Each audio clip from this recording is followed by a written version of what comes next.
Next जो topic है example, ठीक है, हेट्रोजीनस और होमोजीनस का।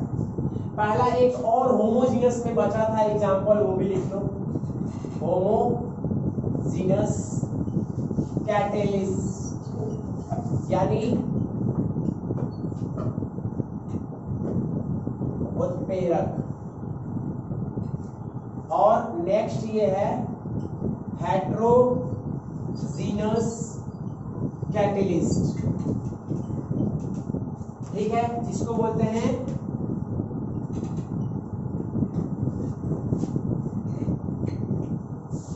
एग्जाम में कहोगे सर जी क्या लिखवा रहे, एग्जाम में डायरेक्टली क्वेश्चन पूछा जाता है C12H22O11 ऐसे करके सुक्रोज दिया होगा, देखो दिया कि नहीं, सुक्रोज है। जब इसको पानी में डालते हैं इन प्रेजेंस ऑफ, किसके प्रेजेंस में, H2SO4 के प्रेजेंस में, ये भी लिक्विड है, ये भी लिक्विड में होता है, ग्लूकोज लिक्विड में पानी में माने सॉल्युबल है, मान लो एक्वस है, एक्वस ये भी है, और H2SO4 के प्रेजेंस में ये किसमें, ग्लूकोज, ये सुक्रोज है, ग्लूकोज में टूट जाता है, C6H12O6 प्लस C6H12O6, इसका नाम ग्लूकोज होता है, इसका नाम फ्रुक्टोज होता है।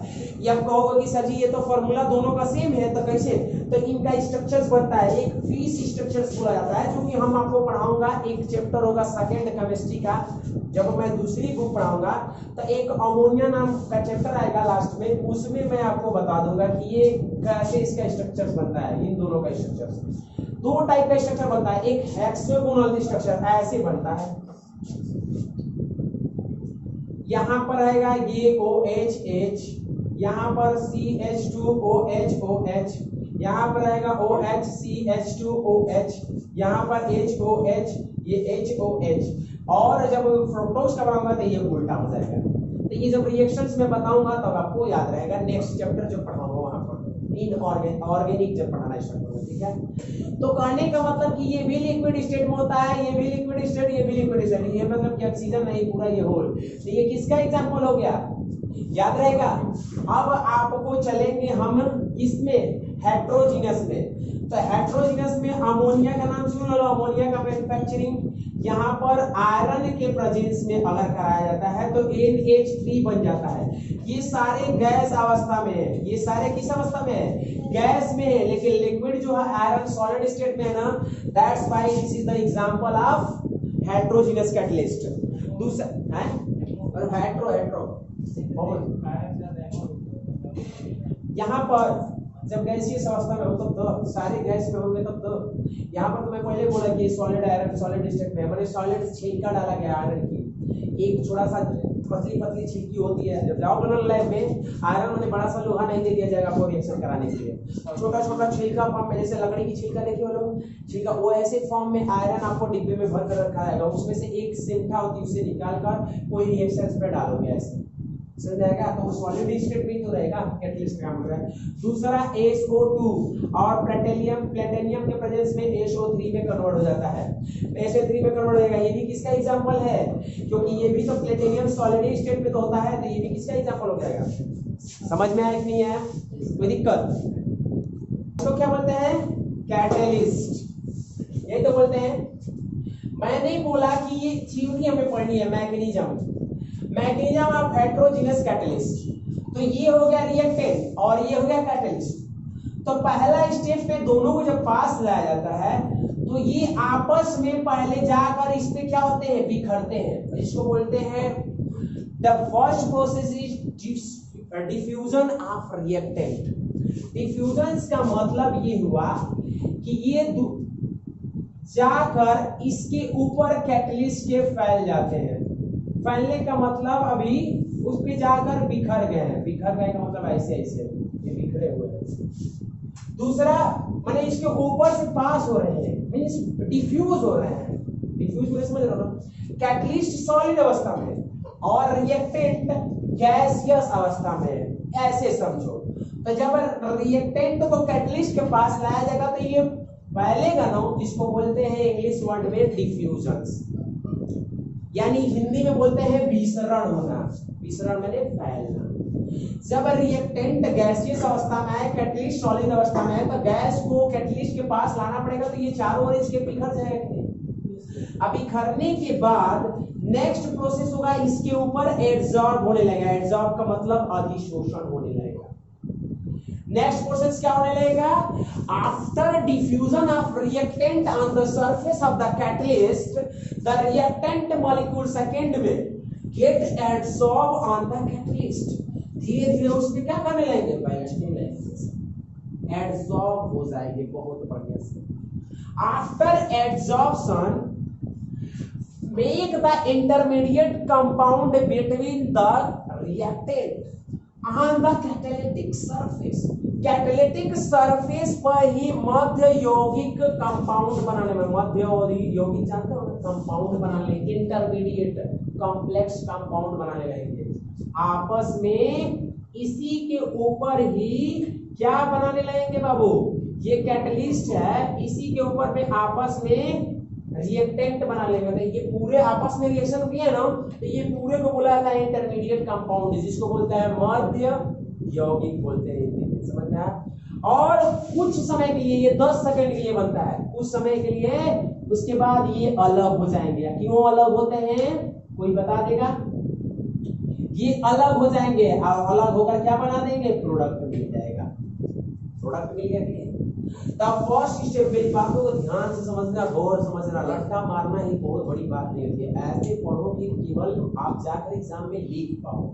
तो मैकेनिज्म ऑफ हेटेरोजीनियस क्या होता है? यानी कैटलिस्ट दूसरी अवस्था में है और रिएक्टेंट दूसरी अवस्था में है। हिंदी में बोलूं तो अभिकारक दूसरी अवस्था में है, उत्प्रेरक दूसरी अवस्था में है। तो मैं समझाने के लिए सबसे इजी, चाहे तुम लिक्विड ले लो चाहे गैस ले लो, लिक्विड भी इसके ऊपर पास ही होगा, गैस भी इसके ऊपर पास ही होगा।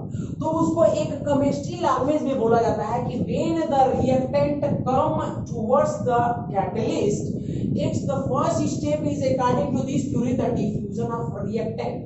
This is the first step. Means कि पहला पद जो होता है कि अभिकारक के उत्प्रेरक के सतह पर जाकर फैलने लगते हैं। दूसरा स्टेप पे क्या होता है कि अब उस पे जब चारों ओर फैल जाएंगे तो भाई रूम में आते ही चारों ओर पहले घूमते हो, उसके बाद टेबल लेकर बैठना स्टार्ट करते हो, मींस अधिशोषण होना स्टार्ट होता है, मींस एब्जॉर्प्शन होना स्टार्ट होता है। आकर आइए के तुरंत बैठ जाते हो का, ऐसा होता है क्या? पहले अपने जगह देखते हो, वैसे रिएक्टेंट फैल जाने के बाद अब इसके सरफेस पे जगह देखेंगे कि कौन उस रिएक्टेंट के स्ट्रक्चर से फिट खा जाता होगा स्ट्रक्चर से, तब उसके में जाकर इंटरलॉक हो जाते होंगे, उस पे जाकर बैठ जाते होंगे। ठीक है, इस पे जाकर बैठ जाते हैं। बैठ जाने के बाद तो पढ़ाई करना स्टार्ट करते हो लोग, यानी पढ़ाई करना is the intermediate complex compound formation on the coaching, means on the surface of catalyst. Coaching is the catalyst for increasing the rate of reaction, for increasing the mass. mark exam में mark coaching क्या है? Catalyst है कि नहीं? यानी ये क्या करता है, इस पे आके आपस में आप लोग पढ़ाई करना स्टार्ट करते हो, यानी बॉन्ड बनाना स्टार्ट करते हो।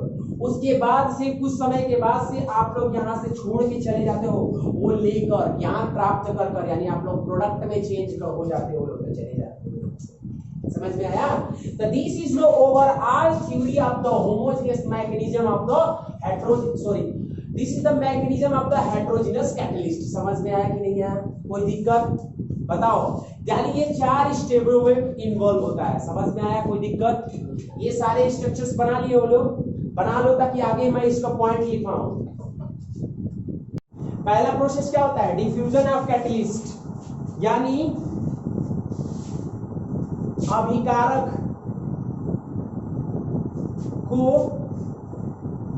अभिकारक उत्प्रेरक के सतह पर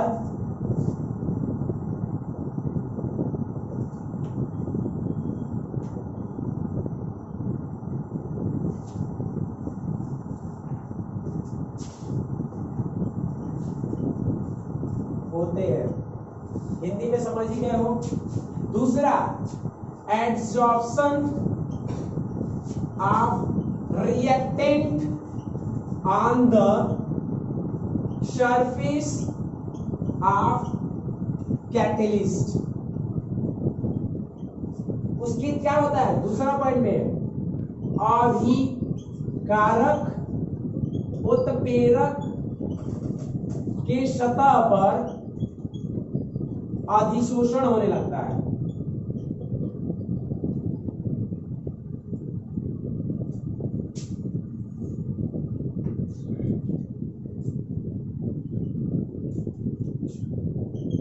तीसरा point, after adsorption intermediate complex compound formed on the surface of catalyst। Catalyst के सरफेस में क्या फॉर्म होने लगता है, इंटरमीडिएट कंपाउंड।